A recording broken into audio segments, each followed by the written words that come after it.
সুপ্রিয় দর্শক, আসসালামু আলাইকুম। খুবই জনপ্রিয় একটি রেসিপি নিয়ে হাজির হলাম আমার রান্নাঘরে। স্ক্রিনে দেখতেই পাচ্ছেন আজকে আমার রেসিপি নেহারি।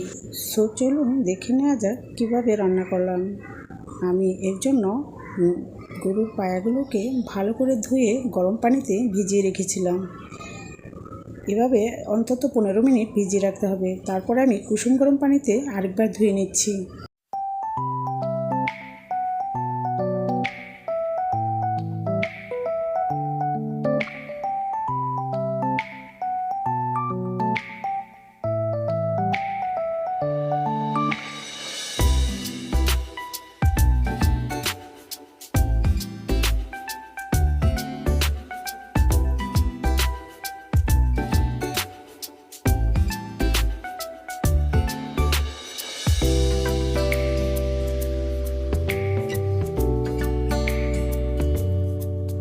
পায়াগুলো ভালো করে ধুয়ে নেওয়ার পর এক এক করে মশলা দিয়ে দিচ্ছি। এখানে আমি আদা রসুন বাটা ব্যবহার করছি প্রায় টেবিল চামচে 3 চামচ। তারপর দিয়ে দিচ্ছি হলুদ 1 চামচ, দিয়ে দিচ্ছি মরিচের গুঁড়ো 1 চামচের চেয়ে একটু কম, দিয়ে দিচ্ছি পেঁয়াজ। আর এখানে আমি মিডিয়াম আকারের 4টি পেঁয়াজ কেটে দিয়ে দিয়েছি। দিচ্ছি স্বাদ মতো লবণ,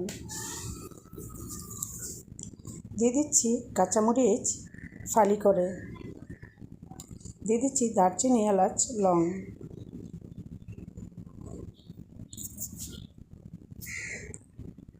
এবার দিয়ে দিচ্ছি 1/2 চামচ জিরের পাউডার,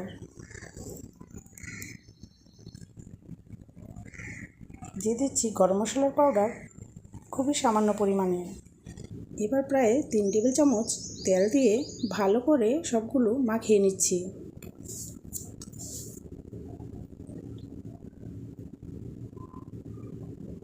একটু ভালো করে মাখিয়ে নিলে খেতে কিন্তু ভালো হবে।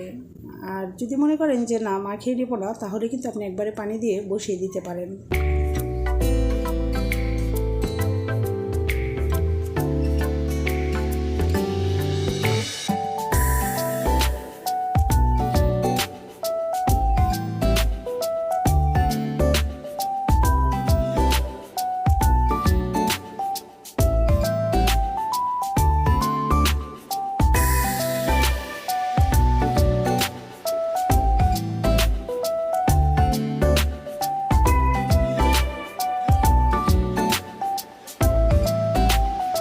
মাখানো শেষ হয়ে যাওয়ার পর গরম পানি দিয়ে দিচ্ছি। আর এত পরিমাণে দিচ্ছি যেন অন্তত 4 থেকে 5 ঘন্টা রান্না করা যায় এবং পানিটা সুন্দর মতো শুকিয়ে একদম নেহারির ঝোলের সমপরিমাণ থাকবে।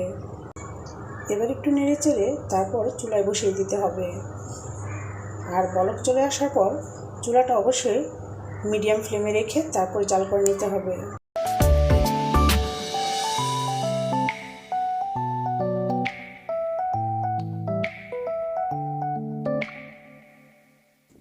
এবার চুলায় বসিয়ে দিলাম এবং ঢেকে দিচ্ছি।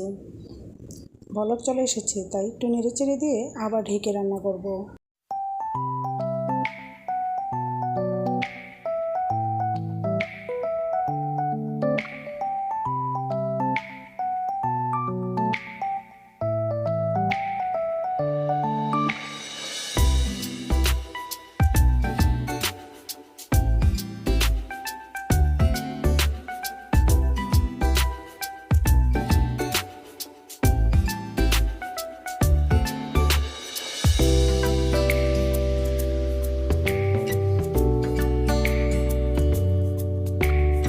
চার ঘন্টা ধরে রান্না করার পর আমার নেহারির ঝোলটা এরকম গাঢ় হয়েছে।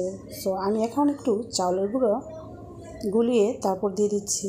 আপনি ইচ্ছে করলে এটা স্কিপ করতে পারেন, সামান্য একটু তেঁতুল গুলিয়ে দিয়ে দিতে পারেন।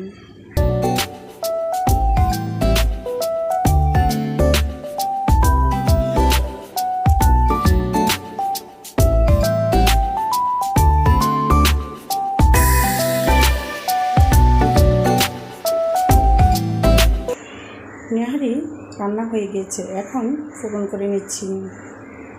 সো এই জন্য সামান্য তেল দিয়ে দিচ্ছি রসুন এবং পেঁয়াজ কুচি।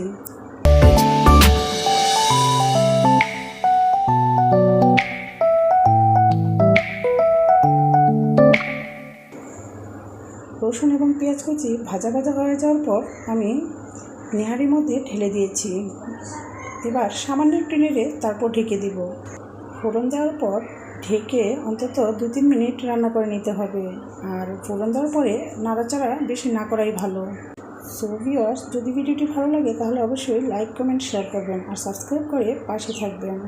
সো ভিউয়ার্স, ভালো থাকবেন। আল্লাহ হাফিজ। আসসালামু আলাইকুম।